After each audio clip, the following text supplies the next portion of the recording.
todos. Hoje nós vamos falar sobre mais uma parábola. Vocês já viram que esse ano nós só estamos falando sobre parábolas, né? Eu pedi isso ao Márcio e ele deixou que a gente fizesse isso. A parábola dos talentos, ela é conhecida, simples, mas que traz bastante estudo, bastante coisinha para a gente pensar, bastante detalhezinho para a gente analisar. Eu vou ler a parábola, depois a gente vem analisando ela. E também como um homem que ao sair de viagem, chamou seus servos e confiou-lhes os seus bens. A um deu 5 talentos, ao outro 2 e ao outro 1, a cada um de acordo com a sua capacidade. Em seguida partiu de viagem. O que havia recebido 5 talentos saiu imediatamente e aplicou-os e ganhou mais 5. Também o que tinha 2 talentos ganhou mais 2. Mas o que tinha recebido 1 talento saiu, cavou um buraco no chão e escondeu o dinheiro do seu senhor. Depois de muito tempo, o senhor daqueles servos voltou e acertou as contas com eles. O que tinha recebido 5 talentos trouxe os outros 5 e disse: o senhor me confiou 5 talentos. Veja, eu ganhei mais 5. O senhor respondeu: muito bem, servo bom e fiel. Você foi fiel no pouco, eu o porei sobre o muito. Venha e participe da alegria do seu senhor. Veio também o que tinha recebido 2 talentos e disse: o senhor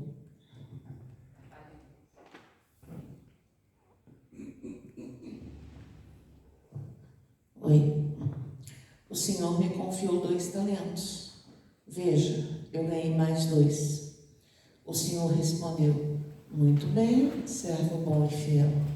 Você foi fiel no pouco, eu o porei sobre o muito. Venha e participe da alegria do seu senhor. Por fim, veio o que tinha recebido 1 talento e disse: eu sabia que o senhor é um homem severo, que colhe onde não plantou e junta onde não semeou. Por isso tive medo. Saí e escondi o seu talento no chão. Veja, aqui está o que lhe pertence. O senhor respondeu: servo mau e negligente, você sabia que eu colho onde não plantei e junto onde não semeei? Então, você deveria ter confiado o meu dinheiro aos banqueiros, para que quando eu voltasse, o recebesse de volta com juros. Tirem o talento dele e entreguem-no ao que tem 10, pois a quem tem mais será dado e terá em grande quantidade, mas a quem não tem, até o que tem lhe será tirado. E lancem fora o servo inútil nas trevas, onde haverá choro e ranger de dentes. Mateus capítulo 25, versículos 14 a 30.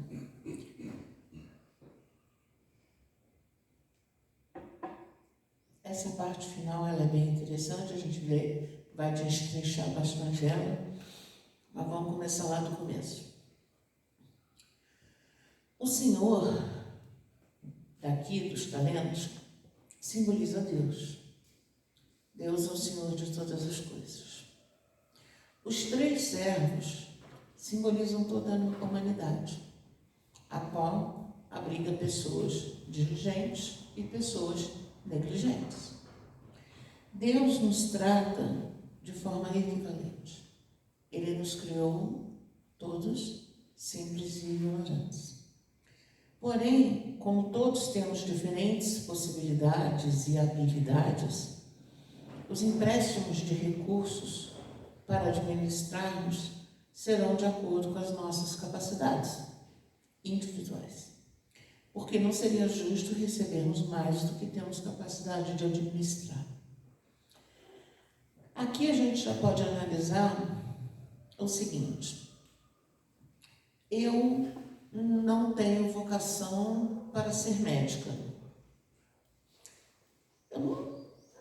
Deus não me daria esse talento lá na hora da gente assinar o nosso contrato de reencarnação. Ele não me daria esse talento. Eu não tenho, né? Então, ele dá esse talento para outra pessoa que tem essa vontade, que tem isso dentro dela. Uma outra parábola que nós estudamos aqui, que eu não me recordo qual foi, nós até comentamos sobre isso, que uma pessoa, na hora do plano reencarnatório, ela disse que queria ser médica e veio para o plano encarnatório. Só que chegou aqui muito pobre, morando num lugar muito pobre, onde tudo era deficiente, tudo era ruim, uma comunidade muito difícil, com muitas dificuldades, com muita falta de tudo. Mas ele tinha aquilo dentro dele, aquela luz, aquela intuição, aquela vontade de ser médico. Mas não tinha condições, ele foi ser gari. E aí ele percebeu a importância de ser gari. Porque sendo gari, ele também trabalhava para a saúde. Porque ele trabalhava num local de limpeza, de vigilância sanitária, vamos assim dizer. Então, aquilo já era importante para ele. E ele continuou se esforçando, entrou num cursinho e foi fazer um auxiliar de enfermagem. Conseguiu. Depois ele conseguiu fazer uma faculdade de enfermagem e virou enfermeiro. Conseguiu. E com o trabalho de enfermeiro, ele entrou na faculdade de medicina. E se tornou médico.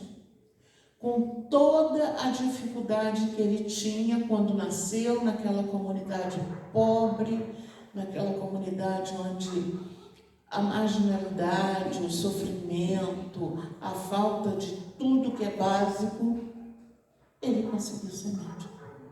Mas por quê? Porque ele tinha aquilo dentro dele.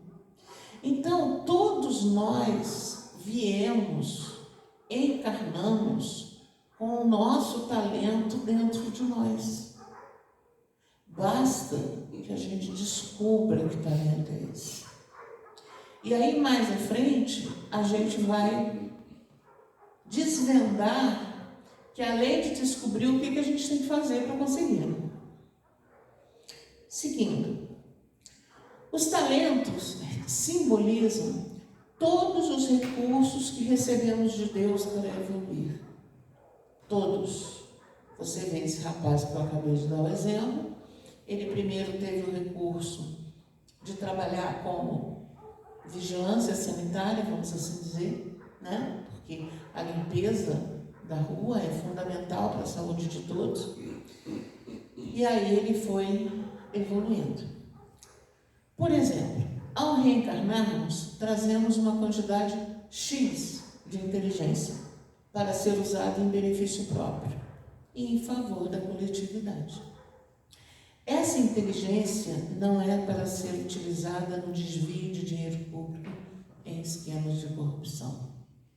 Se viermos com talentos para a medicina, é para salvar vidas e não para ficar em clínica fazendo abortos e destruindo vidas. Essa parte aqui, essa inteligência não é para ser utilizada no desvio de dinheiro público. Ela é interessante, até porque nós estamos no ano eleitoral. Nenhum político nasce para ser corrupto. Nenhum ser humano nasce para ser drogado. Nenhum ser humano nasce para ser infeliz. Deus, em sua infinita bondade, Ele colocou o ser humano nasce para ser feliz. Depende de quê? Do livre-arbítrio. Eu vou falar com vocês uma outra história verdadeira da minha vida. Eu vou compartilhar com vocês. E que essa semana me deixou extremamente feliz e agradecida a Deus. Eu tenho um irmão de criação. Na época eu morava em Correias e eu tinha 16, 17 anos. E eu trabalhava numa lojinha onde o dono da loja estava com a segunda esposa, que tinha vários filhos. Mas, do primeiro casamento dele, ele tinha 2 filhas. Uma das filhas veio morar com ele, era do Rio e veio morar com ele. Tá. E aí engravidou. E ficou ali. Tudo bem. Só que quando o bebê tinha 3, 4 meses, ela resolveu ir embora para o Rio de novo. E deixou o bebê. A segunda esposa, que estava com um bebê, recém, assim, mais velho um pouquinho, devia ter uns 5, 6 meses, ficou com ele também. Então ficou aquele monte de criança. Porque ela tinha uma escadinha, mas tinha esse mais novo, de uns 6 meses, e ficou o bebê da menina. Aí eu trabalhando na loja. Aí eu falei assim, eu sempre fui apaixonada por criança assim, bebezinho, então, né? E eu trabalhava meio expediente porque eu estudava à noite. Então eu trabalhava só na parte da manhã, à tarde eu estava livre e à noite eu ia para a escola. Não tinha terminado ainda. Aí, eu falei, deixa eu levar ele para casa. Eu te ajudo e fico com ele na parte da tarde lá em casa. Esse bebezinho. Minha mãe ficou encantada. E aí, minha mãe e meu pai se tornaram padrinhos, que na época a gente ainda era católico e tal. Resumindo, esse bebê ficou com a gente até 7 anos de idade. Quando ele tinha 7 anos de idade, o avô desencarnou. Aí, a avó, primeira esposa dele, que morava no Rio, veio aqui e pegou ele. Falou, não tem mais por que ele ficar aqui, não existe mais laço afetivo dele aqui. O laço afetivo que tinha era o avô, agora não tem mais, ele vai embora. Minha mãe quase que desencarna também, né? E aí foi aquele negócio, aquela confusão, tal, tá, levou o menino. Mas de vez em quando ela deixava eu ir pegava ele na rodoviária, trazia, ficava o final de semana com a gente, voltava, aquela coisa. Só que ele não foi para ficar com a avó. A avó morava na rua do Riachuelo. Ela levou ele, mas botou ele na casa da mãe, que já estava morando com outro cara e já tinha 2 filhas. E era drogada. Lá em Coelho da Rocha. Aí, uma das vezes que ele sobe, ele vira para mim e fala assim, eu não sei o que é que a minha mãe de vez em quando manda eu ir lá em cima no morro buscar umas injeções para ela. Você responde o que para uma criança dessa? Eu falei, deve ser porque ela não está muito bem, alguém tem a medicação para ela. Respondeu o quê? Deve responder, né? Tá. Então, a vida foi andando. E a gente aqui orando. Até que um dia, ele devia ter uns 10 anos, ele pede para ir morar na casa da avó. E a mãe deixou. Melhorou um pouco. Saiu daquela droga ali. Ele pulava a linha do trem para ir vender cocada na Central do Brasil. Depois pulava a linha do trem de novo para ir para casa. uma vida assim, tudo errado. Tinha tudo para dar errado. Bom, com uns 10 anos mais ou menos, ele conseguiu convencer a mãe de ir morar com a avó. Aí foi, para a Rua do Riachuelo. Quando ele estava aqui, que a gente morava em Reis, ele adorava ir para a sacristia, fazer aquele negócio de tocar sininho, não sei o que e tal. Eu nem lembro mais como é que é o nome disso. É. Aí, ele foi morar com a avó e ele ia numa igreja, Santo Antônio dos Pobres, na Rua dos Inválidos. E começou a fazer amizade lá. Com a igreja, com não sei o que e tal.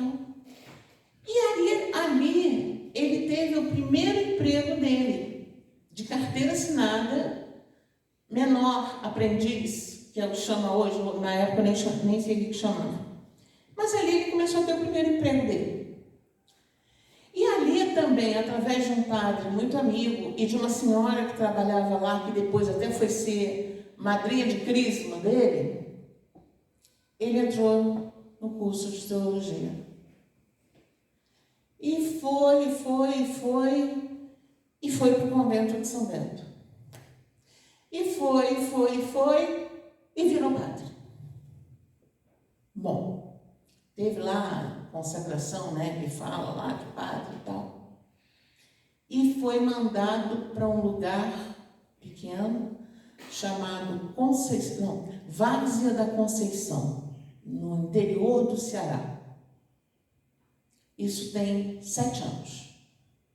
Ele é padre lá, em Várzea da Conceição. Essa semana, agora, dia 18, ele foi... Parece que esse negócio tem a igreja vai subindo a escala, né? Ele largou essa paróquiazinha, que é uma paróquia pequena de bairro, e foi ser o pároco principal da matriz de Várzea da Conceição. Então, gente, por que eu contei isso tudo? Primeiro, porque eu morro de orgulho. Segundo, que a gente vê aqui que a inteligência, ela não é para ser utilizada em corrupção. Ele tinha tudo para dar errado. Ele tinha droga na mão, ele tinha o conhecimento dos traficantes, ele tinha a forma como pegava e levava e trazia, que o pessoal chama de aviãozinho. Ele tinha a forma ali fácil de central do Brasil. E hoje ele é o padre responsável da matriz de Santana, de Várzea de Conceição da Várzea, no Ceará. Então, o desvio, o atalho que às vezes a gente pega é que nos leva a cometer erros que para a próxima encarnação nos levam a ter grandes dívidas. Então, se viemos com talentos para a medicina, é para salvar vidas, não para fazer abortos. Existe um livro de Chico Xavier, que eu não vou me lembrar o nome agora, que conta a história de uma mulher que ela queria entrar, tipo no solar, alguma coisa assim, e ela não conseguia ser recebida. E aí André Luiz pergunta por quê. E ele via, e pergunta o que é que era aquilo, um monte de pontos pretos em volta dela. Se alguém lembrar o nome aí, Dani, que se estivesse aqui, iria saber. Aí eles explicam para André Luiz que são os abortos que ela ajudou a fazer. Então ela tinha que passar por aquele processo. Bom, seguindo. Os talentos que recebemos por empréstimo para administrar inteligência, capacidade de trabalho, corpo perfeito, família, bens materiais, etc., nós recebemos para nosso usufruto, para evoluirmos com eles. Quando usamos bem esses talentos, mais recursos nos são acrescentados. Aqueles que não receberem algum desses recursos é porque abusaram desses bens no passado espiritual. Porque a qualquer que tiver será dado e terá em abundância, mas ao que não tiver, até o que tem lhe será tirado. Vamos analisar o servo negligente. Percebemos que ele recebeu um bem e quis se afastar das consequências pela administração desse bem, pois não se acreditava capaz para fazer. Ele deixou de lado a oportunidade de crescimento com o trabalho e o esforço no bem, porque não tinha coragem suficiente para buscar o objetivo a ser desempenhado. Esse servo negligente, vamos trazê-lo para o nosso dia a dia. O que seria esse servo negligente? É uma pessoa que, exemplo, eu vou ao médico. O médico fala assim: Neuza, seu colesterol está alto. Você precisa fazer dieta. Antes de eu escutar a dieta que ele vai me passar, eu falo assim: eu não consigo. Ali eu já tomei minha decisão. Eu nem tentei, eu nem escutei. Ali eu já tomei minha decisão. Eu não consigo. Ou então, vamos fazer roupinhas para os bebês, para a casa espírita, já que a gente tem uma máquina de costura? Eu não tenho tempo. Mas você está em casa o dia inteiro. Não, mas eu não tenho tempo, eu tenho outras coisas para fazer. Ali eu já tomei minha decisão. Eu não quero ajudar.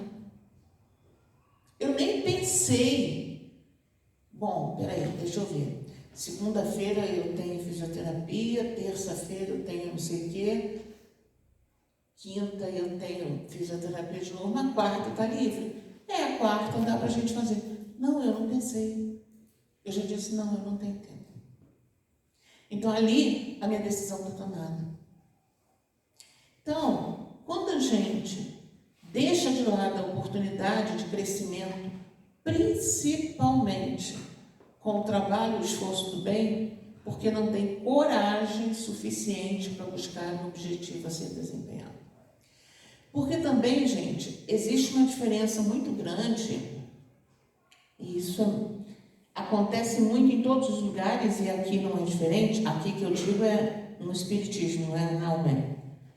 Todas as religiões, em todos os lugares, a pessoa vai lá confundir trabalho voluntário com eu vou a hora que eu quero. Não é assim. Trabalho voluntário é um trabalho não remunerado, mas é um trabalho de responsabilidade. Se eu assumir que eu vou ao trabalho voluntário toda segunda, quarta e sexta, eu vou. É um trabalho não remunerado. Mas segunda, quarta e sexta eu tenho que estar lá. Porque eu assumi uma responsabilidade, um compromisso. Isso é muito importante. Isso em qualquer lugar. Não só na casa espírita, mas como em qualquer lugar.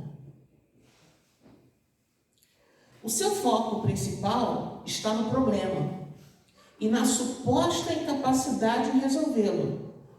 É o que eu falei do problema do colesterol. Eu nem deixei o médico falar. Eu já disse, não consigo. Quer dizer, eu já suponho que eu não vou conseguir fazer a dieta. Só que nós não estamos na vida a passeio para não fazer nada. Quando não temos iniciativa para multiplicarmos os talentos, cedo ou tarde deveremos sair da zona de conforto, da inércia. Esse conforto nos será tirado. porque ele é aparente. Nós não temos de verdade. Então, quando a gente acha que eu não preciso fazer nada, que está tudo bem, e que eu sentado em casa vendo televisão ou mexendo no celular, está tudo bem, te cuida. Porque daqui a pouco você sai da zona de conforto. E como é que Deus nos tira da zona de conforto? Pela dor. A gente costuma dizer que a gente vem à casa espírita ou pelo amor ou pela dor. Mas não é só na casa espírita, não. A gente tem que sair da nossa zona de conforto. E como que Deus nos tira da zona de conforto? Pela dor. Alguma coisa vai acontecer. Ou é financeiro, ou é um problema com um filho, com um ente querido, com alguma coisa que vai fazer a gente se mexer, segurar, sacudir o espírito para ele voltar para o lugar. E aí a gente sai da zona de conforto. Na questão 642 do Livro dos Espíritos, Kardec pergunta: para agradar a Deus e assegurar a sua posição futura, bastará que o homem não pratique o mal? Isso seria muito bom, né? Quem tem dinheiro, compraria uma terra, 10 alqueires de terra, faz uma casa no meio, pronto, vive lá. Não faz mal a ninguém. Estou feliz da vida, não estou fazendo mal a ninguém. Mas a resposta não é essa. Não. Cumpre-lhe fazer o bem, no limite de suas forças. Olha a resposta dos espíritos para Kardec. Não só não basta não fazer o mal, mas você tem que fazer o bem no limite de suas forças, porquanto responderá por todo mal que haja resultado de não haver praticado o bem. Então, não é só deixar de fazer, é fazer até o meu limite. O professor Mário Cortella tem uma frase que eu acho bem interessante, que ele usa, que ele diz o seguinte: faça o teu melhor, na condição que você tem. Enquanto você não tem condições melhores, para fazer melhor ainda. Então, quando a gente vê aqui, cumpre-lhe fazer o bem no limite de suas forças, é o que o professor está falando. Faça o seu melhor. Não é melhor do que ninguém, é o seu melhor, na condição que você tem. Exemplo, eu sou apaixonada por cachorro. Se eu pudesse, eu catava todos os cachorros de rua. Posso? Não. O que eu posso fazer? Cuidar de um. Eu moro no quarto de sala, não tenho como. Mas eu posso dar um saco de ração para uma pessoa que tem vários cães e que é cuidador. Isso eu posso. E vai ajudar pra caramba. Esses dias mesmo eu postei no meu Facebook uma senhora, Dona Fátima, que é lá da Estrada da Saudade. Ela cuida de 26 cães de rua. Não tinha ração para os cães comigo. Eles estavam há 2 dias com fome. Aí eu postei pedindo ajuda, eu mandei um saco de ração e postei pedindo ajuda. Então, quando a gente não pode ajudar, pegar os 26 cães que nem ela fez, porque ela tinha espaço, tinha condição, e colocou dentro da casa dela, a gente pode pegar um saco de ração e mandar para ela. Passa ali na loja, paga e fala: ó, entrega lá. Não precisa nem lá levar. Só pedir para entregar. Então, gente, sempre existe a possibilidade da gente fazer o bem. Se você não tem condições de ajudar a um local de idosos, ajudar financeiramente, eu trabalhei uma época no lar de idosos, lá no Quitandinha. Era interessante que toda tarde, segunda a sexta, às 2 horas, tinha um voluntário lá. E cada dia da semana, o voluntário fazia um negócio diferente com eles. Um dia ensinava tapeçaria, naqueles negócios bem grandes, né, para poder eles enxergarem. No outro dia era uma contação de história. No outro dia era uma pintura. Quer dizer, cada dia tinha um voluntário diferente. Mas veja bem, um voluntário responsável, porque eles almoçavam, descansavam, levantavam, porque tinha atividade com o voluntário. E o voluntário estava lá. Cada dia tinha um fazendo uma coisa. Então, isso é bem interessante. Aí, esse que não faz muita coisa, esse negligente, ele fala assim, eu tenho que fazer isso. Parece até jovem, né? Eu tenho que escovar dentes. Eu tenho que tomar banho. Né? Jovem é assim, né? Mas é tão difícil. Eu preciso realizar tal coisa, mas eu não sou capaz. Eu necessito fazer isso, mas eu não consigo. E aí você vai colocando na sua cabeça que você não consegue, que você não é capaz, que é muito difícil. E aí você vai naquela acomodação. Você vai mantendo a sua zona de conforto. Até a hora que alguém vem chacoalhar teu espírito. Até ele entrar para o lugar. E aí, eu necessito fazer isso, não consigo, né? Isso pressupõe uma obrigação, não uma conscientização e uma suposta incapacidade e impossibilidade. Então você vê que nessas respostas acima, que é do servo negligente, mas eu tenho que fazer, mas eu preciso realizar, eu necessito fazer isso. Você vê que ele fala isso como obrigação e não como conscientização. E aí, nessa hora, a gente percebe que o que ele tinha que fazer com o talento dele, que foi dado a ele, porque a gente sabe, voltando agora à real da parábola, né? Deus deu o talento para ele, é dele. Ele tem que fazer alguma coisa pelo talento dele. Deus vem cobrar a ele o talento dele. E ele não fez nada. Porque ele achava que aquilo era obrigação. Obrigação de quem, cara pálida? Sua mesma. Obrigação da sua encarnação. Nós temos 8 bilhões de pessoas encarnadas, temos 24 bilhões de espíritos desencarnados esperando uma oportunidade. E você está aqui perdendo a sua. Quer dizer, então, vamos parar para pensar, né? No que a gente está fazendo com a nossa encarnação. A parábola diz, assim que os servos receberam os talentos, negociaram com eles e granjearam um volume idêntico.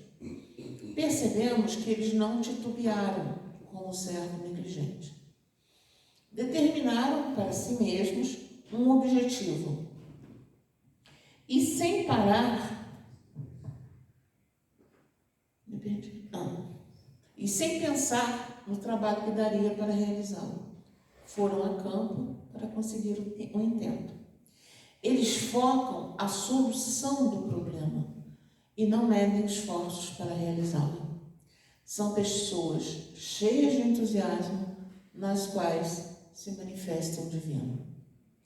Então aqui a gente pode perceber, como a parábola nos ensina, que a gente nós, encarnados, nesse processo que nós estamos agora, principalmente um processo de regeneração, nós estamos aqui e nós temos que pensar na solução do problema. Porque o problema nós já temos. Nós já viemos com ele. Aonde nós estávamos há 2000 anos? Na arena aplaudindo os leões comendo as pessoas. Nós estávamos lá, botando fogo lá nas pessoas. Ou vocês acham que nós estávamos aonde? Aonde nós estávamos na Inquisição? Então, se agora nós temos a oportunidade de estarmos espíritas, com a bênção e a misericórdia de Deus, somos os trabalhadores da última hora. Então, nós agora temos que focar na solução do problema. Qual é a solução do problema? Nos melhorar. Porque a gente quer um mundo melhor. Mas como que a gente faz um mundo melhor? Com a nossa melhoria. Gandhi já falava isso, né? O mundo que você quer ver depende de você fazer. E aí você tem que fazer de que forma? Cheio de entusiasmo, nas quais se manifesta o divino. Eu trouxe um videozinho aqui de 1 minuto, que eu vou colocar para vocês, falando sobre o que eu disse agora, de transição e regeneração, que vocês só vão escutar, né? Porque não tem como passar vídeo. O André Trigueiro respondendo. Nem 1 minuto, é 30 segundos. Olha só que interessante. Peraí.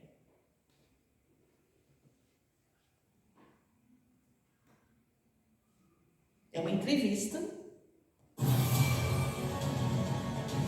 E ele vai responder a entrevista. A gente fala muito de transição planetária. Vai chegar Jesus numa nuvem, vai pousar, vai vir um espírito interplanetário e com uma varinha de mágica vai fazer essa transição. Qual é a proposta do espiritismo pra gente? Bom, eu entendo que não vai acontecer nada disso que você está falando, e quando a gente fala de mundo de regeneração, a gente fica preocupado com o que está acontecendo à volta e pouco atento ao que acontece dentro. Eu vejo essa ampulheta do mundo de regeneração está chegando a hora, não é do lado de fora, é do lado de dentro. Então a gente tem que olhar para dentro, a sua regeneração, a minha. Se você me perguntar, eu não estou muito ligado na regeneração do lado de fora, não. Estou ligado na minha ampulheta e o tempo está passando para eu fazer a reforma que eu preciso fazer comigo. Então o espiritismo é contra essa terceirização. Na verdade, nós somos co-criadores. Se a gente quiser fazer um mundo melhor, quem tem que fazer isso somos nós. Somos nós. E a partir do teu exemplo, do teu trabalho, das coisas que você faz pensando na tua regeneração, eu penso que você influencia quem está à volta. Quando você faz isso com sinceridade de propósito, com verdade, com sinceridade, as coisas acontecem para dentro e inspiram para fora. Não, todos nós. André, através do trabalho profissional dele, foi sempre uma grande inspiração para mim. Não vou puxar seu saco muito, não. E você aí, dentro da sua casa, na sua comunidade, no seu trabalho, você pode ser luz das atividades mais cotidianas. Então essa transição planetária está dentro de nós. Vamos que vamos.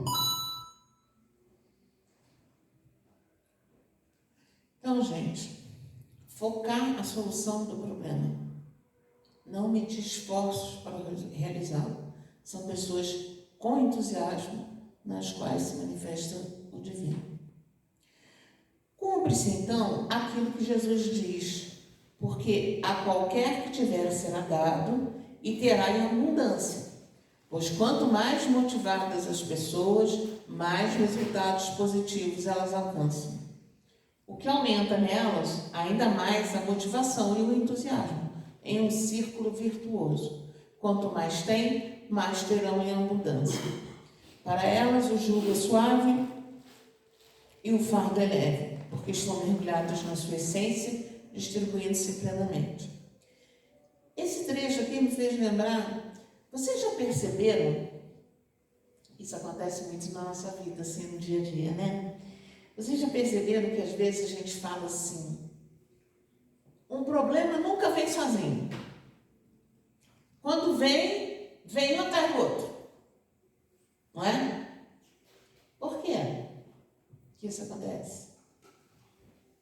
Porque nós estamos focados aonde? no problema. Nós estamos focados no primeiro problema. E aí a nossa vibração está onde? Aqui embaixo. Aí os outros problemas começam a vir junto. Agora muda. Puxa, vou citar de novo meu irmão, tá? Puxa, eu fiquei tão feliz com ele, eu fiquei tão orgulhosa. A minha vibração subiu. Aí, puxa, essa semana eu tive uma boa notícia de uma amiga que estava necessitando se aposentar e conseguiu. Que legal. Puxa, mas eu tive uma notícia assim. Também vem, gente. Da mesma forma que o problema vem junto do outro, as coisas boas também vêm junto com as outras. É uma questão de vibração. É uma questão daquilo ali, ó. Quanto mais tem, mais terão em abundância. Quanto mais você se doa, quanto mais você se entrega, quanto mais motivação, quanto mais entusiasmo, quanto mais boa vontade, mais terão em abundância. Para elas o jugo é leve, é suave, o fardo é leve, porque estão mergulhadas na sua essência e distribuindo permanentemente. Deixa eu ver aqui o que mais que eu tenho de observação.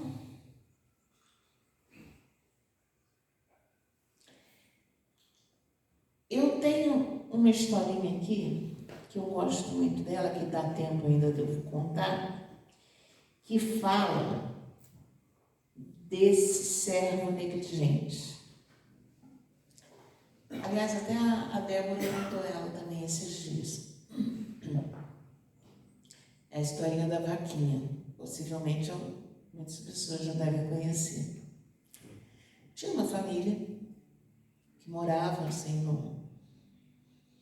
num canto, assim, a estrada era aqui, eles moravam num casebrezinho. E aí ia o mestre e o seu discípulo pelo caminho.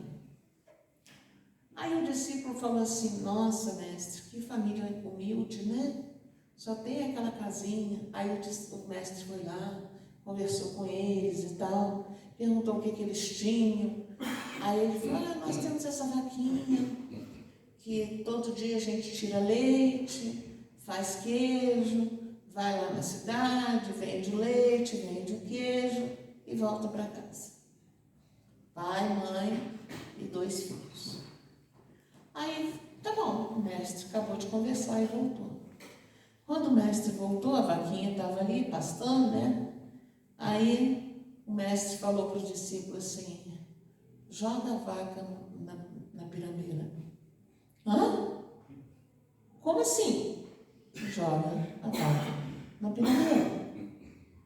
Mestre, mas a vaca é o único sustento que eles têm. Faz o que eu estou mandando. Joga a vaca ali na pirambeira. O discípulo obedeceu. Jogou. Foram embora. 2 anos depois eles passam ali de novo. Quando ele chega ali, casa linda, um carro, um monte de coisa bonita. Aí o mestre entra. É a mesma família. O mestre entra: oi, tudo bem? Tudo bem com vocês? Estou vendo que vocês progrediram bastante. Aí o pai da família fala assim: pois é, senhor sabe que depois daquele dia que vocês estiveram aqui, a nossa vaquinha caiu na pirambeira. E aí a gente não tinha mais como tirar o leite e fazer o queijo para vender. Aí o que a gente fez? Foi todo mundo para a cidade trabalhar. Meu filho foi trabalhar num canto, minha filha no outro, minha esposa no outro, eu em outro. E todo mundo foi trabalhar. E com isso, nós fomos juntando, conseguimos fazer essa casa bonita, conseguimos um carro, conseguimos, mudamos de vida. Aí tudo deu certo para nós depois disso. Aí, que bom, fico feliz com vocês. Aí sai. Aí o discípulo olha para ele e fala assim: foi por isso, mestre, que você mandou jogar a vaquinha na pirambeira? Ele falou: é. Porque enquanto você tiver uma vaquinha, você não sai para o lugar. Ali, aquela vaquinha era aquele cantinho que não deixava você se mexer. Sem a vaquinha, que era o teu porto seguro, você tem que se mexer. Então, que a gente não tenha uma vaquinha na nossa vida. Que a gente possa se mexer sem precisar jogar a vaquinha na pirambeira, né? E agora, gente? Agora eu vou botar uma outra mensagem aqui, que é um poema do professor Hermógenes. Não sei se vocês já ouviram falar nele, muito conhecido, né? Foi muito conhecido. E que eu achei que ele tem muito a ver com o que a gente falou sobre os nossos talentos, sobre o que a gente precisa se modificar para melhorar, conhecer, reconhecer e fazer com os nossos talentos. Então eu vou colocar esse áudio para que a gente possa... Peraí, deixa eu primeiro abaixar, porque senão ele sai muito alto, né?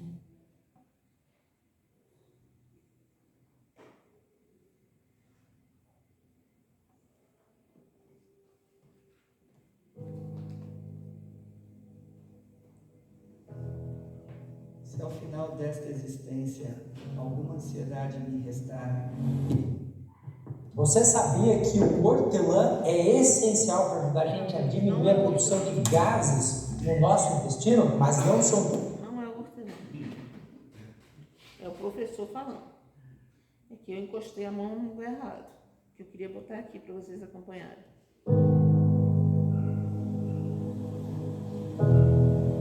Se ao final desta existência alguma ansiedade me restar e conseguir me perturbar, se eu me debater aflito no conflito, na discórdia, se ainda ocultar verdades para ocultar-me, para ofuscar-me com fantasias por mim criadas, se restar abatimento e revolta pelo que não consegui possuir, fazer, dizer e mesmo ser, se eu retiver um pouco mais do pouco que é necessário e persistir indiferente ao grande pranto do mundo, se algum ressentimento, algum ferimento impedir-me do imenso alívio que é o irrestritamente perdoar, e mais ainda, se ainda não souber sinceramente orar por quem me agrediu e injustiçou, se continuar a mediocremente denunciar o cisco no olho do outro, sem conseguir vencer a treva e a trave em meu próprio, se seguir protestando, reclamando, contestando, exigindo que o mundo mude, sem qualquer esforço para mudar eu, se indigente da incondicional alegria interior, em queixas, ais e lamúrias, persistir e buscar consolo, conforto, simpatia para minha ainda imperiosa angústia, se ainda incapaz, para a beatitude das almas santas, precisar dos prazeres medíocres que o mundo vende, se insistir ainda que o mundo silencie para que possa embeber-me de silêncio sem saber realizá-lo em mim, se minha fortaleza e segurança são ainda construídas com os materiais grosseiros e frágeis que o mundo empresta e eu neles ainda acredito,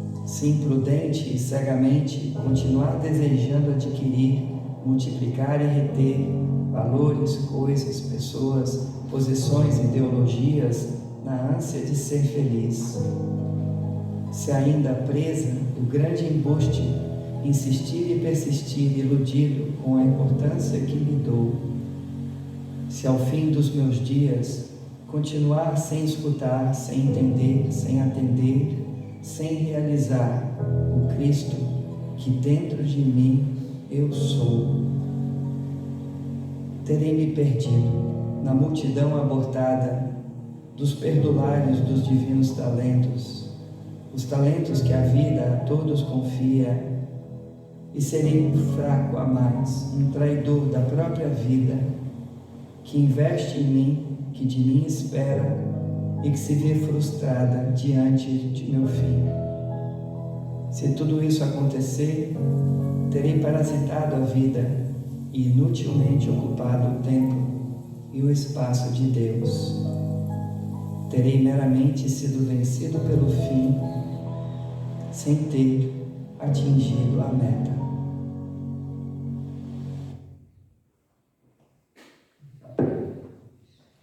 Se nós não procurarmos atentamente, dentro do nosso coração, os nossos talentos, trabalharmos por Ele, com Ele, para Ele, nós teremos inutilmente ocupado o tempo, o espaço, a encarnação de Deus, que Deus nos presenteou. Uma boa semana a todos. Muita paz. Agradecemos a nossa irmã pelo carinho que ela faz a palestra, pela organização que ela tem para passar para nós com muito carinho. Que Deus te abençoe, muito obrigada. E agora nós vamos passar a prece.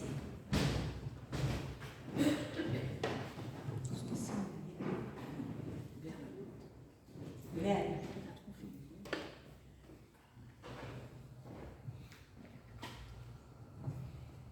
Boa tarde.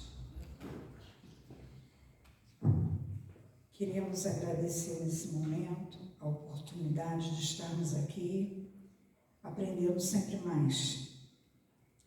Estamos sim num mundo de regeneração, mas para isso precisamos fazer a nossa parte. Que estejamos sempre acompanhados do nosso Mestre Divino, tentando sempre fazer o melhor. Que Jesus esteja sempre ao nosso lado, nos dando força e coragem para prosseguir na nossa caminhada. Gostaria de pedir também por todos os trabalhadores da casa, por esta casa que sempre nos ajuda, nos fortifica. Pedir também pelos dirigentes da casa, que Jesus olhe por todos nós e que possamos a cada dia nos melhorarmos, amarmos mais ao próximo e que possamos caminhar na paz divina. Que assim seja e que Jesus esteja sempre presente em nossas vidas, nos transformando sempre mais. Que assim seja. Meus irmãos, boa tarde. Eu peço a todos que vibrem pela nossa querida presidente da casa, Isaura Arte, que está passando por um momento de certa dificuldade, provavelmente vai ter que fazer uma intervenção cirúrgica, mas vamos vibrar por ela, pedir que todos os bons espíritos, os espíritos superiores, a amparem e fortaleçam a ela e a sua família. Obrigado. Nós temos uns recadinhos aqui. No dia 30/8, CEP no Allan Kardec, em Cascatinha, Confraternização Espírita Petropolitana, palestrante Rafael Papa, de Juiz de Fora. Não precisa inscrição, é só chegar. Aí é mais fácil, né? Só chegar. É fácil acesso, hoje é fácil de perto, né? Pelo menos passar. De 9 a 1. É. De manhã, né? É. No dia 5/9, aqui na UNEP, aos sábados, 16h30, estudo do livro O que é o Espiritismo. Se alguém estiver interessado, é só vir. Eu vou fazer um lembrete aqui, que eu lembrei do André Trigueiro, que ele era frequentador aqui da nossa casa, no Rio, ele é jornalista da Globo. Ele vinha sempre lançava um livro, vinha o André, que é muito bom, do Dr. Humberto. Ainda não tinha escrevido para ele. Mas são livros maravilhosos que ele tem. Uma pessoa dinâmica, é uma pessoa que faz uma divulgação muito grande do espiritismo. E é bom a gente vibrar também para essas pessoas, né? Nós vamos passar agora ao passe. Então, pode fazer a fila.